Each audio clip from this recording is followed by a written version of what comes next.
of the public's dissatisfaction with the Finance Bill 2024, which degenerated in a Gen Z protest.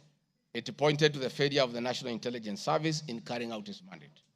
I am persuaded that the National Intelligence Service ought to have known beforehand that the public was completely opposed to the finance bill, and they ought to have briefed the president before the protests began, and this would have caused a change of tact by government regarding the proposed bill, and the protests which culminated in the loss of innocent lives and destruction of property could have been avoided.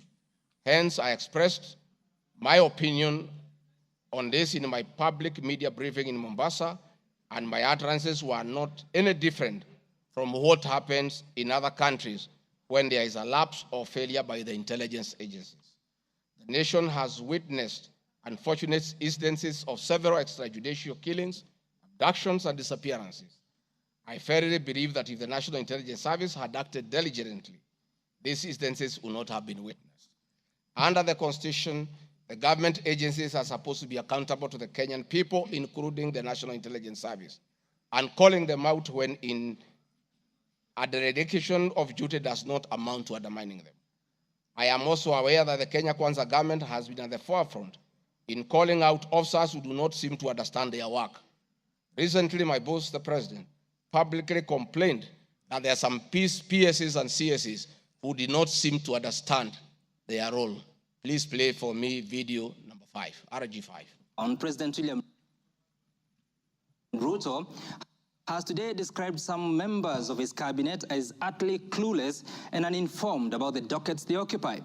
And in a sign of trouble for cabinet secretaries, the State House gates were shut for those who arrived late, with both President Ruto and his deputy Rigathi Gachangua giving a sharp tongue lashing to the latecomers. And our Citizen TV's Timothai Goin reports the atmosphere at the State House, Nairobi, left little doubt on President Ruto's disappointment with a vast section of his 22-member cabinet.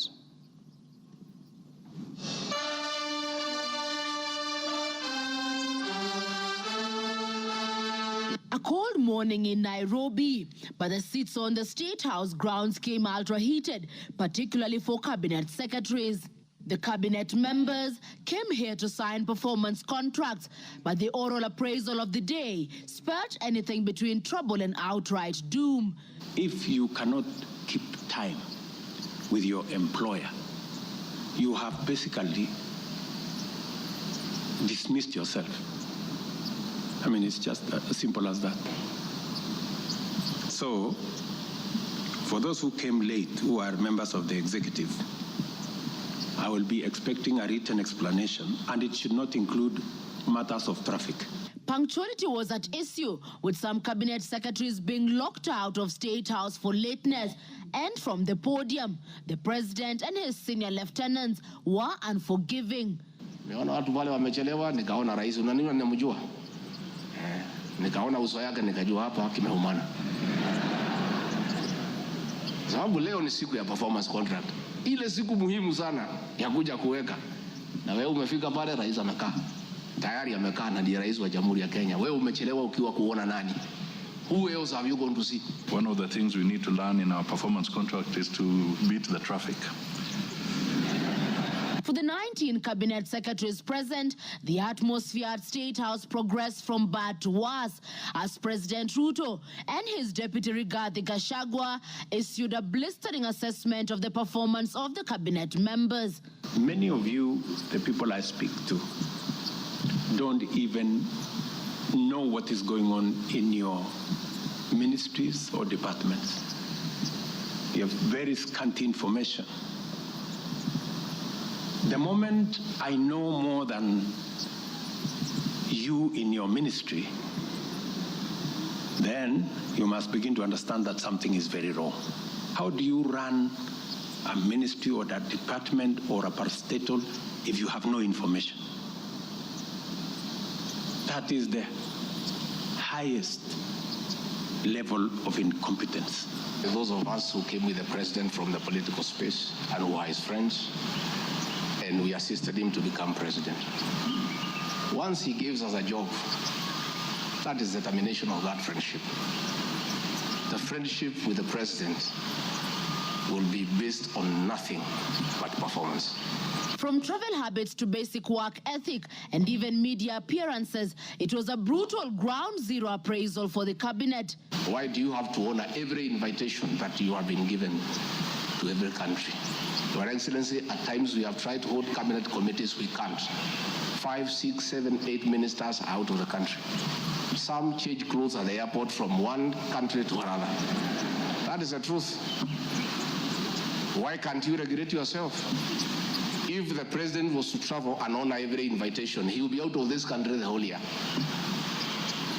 You just have to decide what is useful and other things you can leave to our ambassadors out of the country. So when you hear my deputy saying, find time, travel, but travel and see the people who have hired us, you know, go to different parts of Kenya so that you can get feedback from the public. We have done so much as an administration, but the information is not out there. Our ministers are quiet. They are called for TV interviews, they don't show up to say what they have done. And then the media have a field day because nobody talks for government. I would rather we spend more time explaining to the people of Kenya what we have done in our respective dockets as opposed to travel. And if we have to travel, let's travel up country to where our wananchi are and explain what we are doing. And I remember I called CS Chelugui. I didn't find him, so I called his PS. And I found her, and I explained to her, I told her, look, the public is not understanding this. Did I call you or not on Sunday? You know, I told you this is what the public is saying. Please do more sensitization on Hustler Fund Phase 2.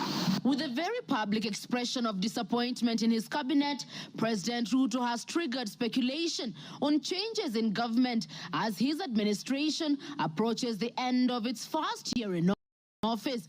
From punctuality to work ethic and general performance, the proverbial axe could well fall somewhere. With the performance contracts expected to foster a culture of high performance in the public service and also ensure that public resources are properly utilized, it is also set to offer a framework for President William Ruto to reward performers and also institute sanctions on non-performers. Chamutai Goin, Citizen TV. Mr. Speaker, President William Ruto, my boss, and I have been calling out senior government officials when they fall short of expectations. The Director General of the National Intelligence Service is no exception. He's not above the law. He's accountable to the people of Kenya for his performance. And I have had an argument that we should not call out those in the security sector. I would like you to play the next video. We have the most incompetent Inspector General of Police, I think, in the world. The most incompetent in the whole world. His incompetence may not necessarily play out when things are working, but when things get to a head and you need some decisions to be made, I can tell you for sure, the gentleman we have as an IG cannot make any decision. Nataka tumwambie ule mtu wa sinema mingi anaitwa nani ule mtu? Ule sijui anaitwa DCI, ule anaitwa nini? Ule mtu anaitwa Kinoti. Awache ujinga. Huyo bwana Kiboti awache ujinga. Sio kama tunaelewana. Huyo Kinoti hakuna kitu amefanya kwa hii Kenya ya kisiasa. Yeye ni mtu ya sinema. Anaendesha makesi kwa magazeti. Anatuandikia barua, sijui barua ya kilomita ngapi. Mr. Kinoti, please save your time. Stop writing to us long letters. Leave matters of elections to IEBC. You have no business in IEBC. You have failed as DCI. We don't want you to fail our elections. Tunaelewana? Huyo bwana Kinoti awache hiyo ujinga yake anaendesha pale. kwa sababu anatukasirisha. Huyo bwana Kinoti tunataka tumwambie awachane na watu wa IEBC wafanye hii uchaguzi. Alipatiwa kazi ya kufanya criminal investigation. He has never done anything. Ile kesi yote anafanya kesi kwa magazeti.